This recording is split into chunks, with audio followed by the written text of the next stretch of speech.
d'un rapport parlementaire relevant de plusieurs irrégularités dans certaines institutions publiques. Parmi les principales préoccupations soulevées figurent des paiements effectués sans demande de commande, l'absence de dispositifs de sécurité incendie ainsi que des défaillances dans la réduction des comptes. Les parlementaires appellent le ministère des Finances à renforcer le suivi et la transparence afin d'éviter le gaspillage et la mauvaise utilisation des ressources publiques. Reportage de Lionel Bougou.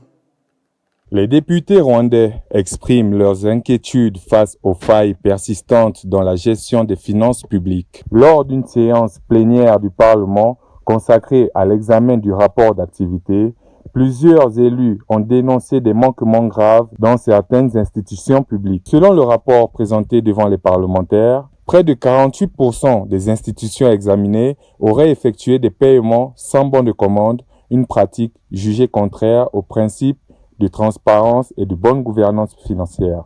Le député Théogène Munyangeo a appelé le ministère des Finances et de la Planification économique à assurer un contrôle plus rigoureux des fonds alloués aux institutions publiques. Pour lui, l'absence de suivi crée des risques élevés de détournement et de mauvaise gestion des ressources de l'État à un moment où le pays doit optimiser chaque dépense publique. Le rapport parlementaire révèle également d'autres insuffisances importantes. Plus de 68% des institutions contrôlées fonctionneraient sans dispositif adéquat de prévention contre les incendies, tandis que près de la moitié ne disposent pas d'extincteurs. Les parlementaires signalent aussi que plusieurs structures ne respectent pas les obligations fiscales et n'utilisent pas correctement les systèmes numériques destinés à la transmission des rapports financiers. Malgré ces défis, le rapport souligne que le Rwanda continue d'obtenir de bons résultats dans plusieurs indicateurs internationaux de gouvernance, notamment en matière de sécurité, d'ouverture des visas et de lutte contre la corruption. Cependant, certains secteurs restent préoccupants,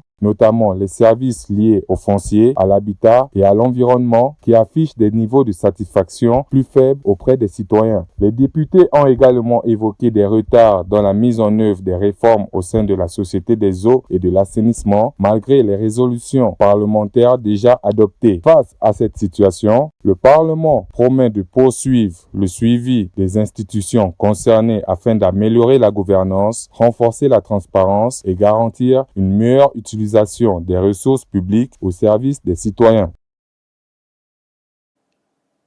Dans le district de Rusizi, les parents d'élèves de l'école secondaire des filles de Saint-François